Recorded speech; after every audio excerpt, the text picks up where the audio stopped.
Anime women are adored for a plethora of reasons. People cherish and oftentimes yearn for these women, whether it be for their tasteful and incandescent personalities, their sweet smile, their delightful presence, their ability to amuse with their absurd, perplexing antics, or some people might just be amused by their, at times, gargantuan attributes. Some might say. The latter is what admittedly infatuated my mind in optical spheres in these past couple hours. What exactly is what I would consider to be an absolute treat? I feel that there is one particular constituent in these gargantuan ligaments on anime women that while it is spoken about in hushed whispers and recognized, it is not nearly to the level of other body segments. I am obviously sensationalizing the admittedly dull but quite interesting forehead of an anime woman most would presume is archaically labeled a 5-head. However, how legitimate is this statement?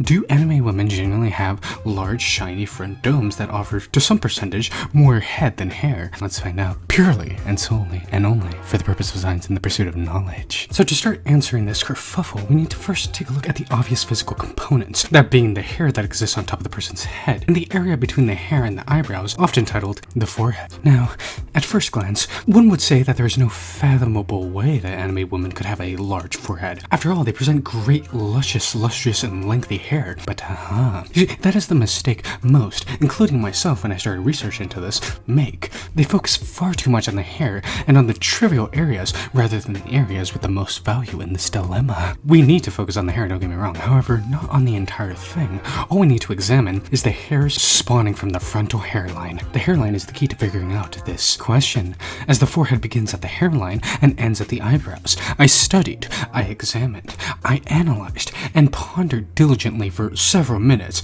Sadly, did not get the opportunity to dissect an anime 2D entity's hairline, but nonetheless, what I uncovered was unexpected, but all the more mesmerizing. It appears anime women have a very pushed back hairline, and it might not seem like it when you look at them from a casual, unobservant perspective, but when you do, you'll notice most anime women have bangs. Bangs are hair starting at the hairline and falling forward over the forehead. That would mean that an anime woman's hairline is all the way over here. I deduced and tried my best to ascertain a reasonable proportional measurement for the size of the forehead by simply using visual reference sheets, as I have no anime woman to measure their forehead, and any attempts at getting an anime woman to tell me the size of their forehead will likely result in me being verbally attacked, to say the least. In the end, I deduced the average forehead length of an anime woman to be approximately 5 inches or 13 centimeters after finding the most average seeming anime girl I could find and conducting an educational guess.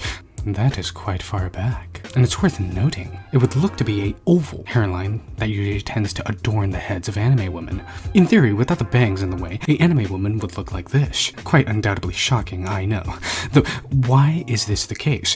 Well, hairline is determined by a lot of things. Factors, variables, trepidations, diet, but ultimately it depends on genetics. To put simply, anime women are just built like that. This also, some might say, poses the question of, are anime women actually bald? And while it would make an amusing thought, my research would have me believe that the hair on these specimens' head is real. It's just eccentric and has a higher starting point than that of a 3D creature. The hair follicles do seem to be functioning and releasing strands of hardened keratin from the head in a multitude of shapes and colors that seem illegitimate, but pull, fray, strain, lash, rub, tug, twirl, and frill applied to the hair seems to act accordingly. And to put simply, it behaves like that of a normal hair, mostly. In the end, because anime women have foreheads of at least 5 inches or 13 centimeters, I do believe anime women have incorrectly labeled themselves as being ones to have forehead, when by all means, the rumors of them having 5 heads seem justifiable. And with that, if you guys enjoyed this video, theoretically if you have watched this far then you do enjoy my videos, feel free to leave a like, subscribe, share this with your neighbor, high school teacher, and your wife, or anybody who you feel to spread my undoubtable questionable knowledge to. Or remember to do everything purely and solely and only for the purpose of science and the pursuit of knowledge, and I'll be back to answer another question not even scientists can answer.